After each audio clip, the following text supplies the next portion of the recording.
it reminded me of an old Jeff Bezos talk that I'd heard, where he says, if you want to predict what the world's going to look like in 10 years, the natural choice is always think, oh, what's changing? What are the big dynamics?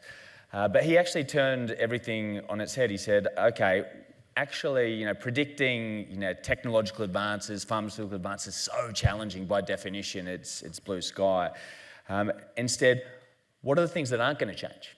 And for him, in the case of Amazon, it's obviously, in 10 years' time, it's impossible to imagine a world where people won't want cheap goods, quick delivery, and massive range.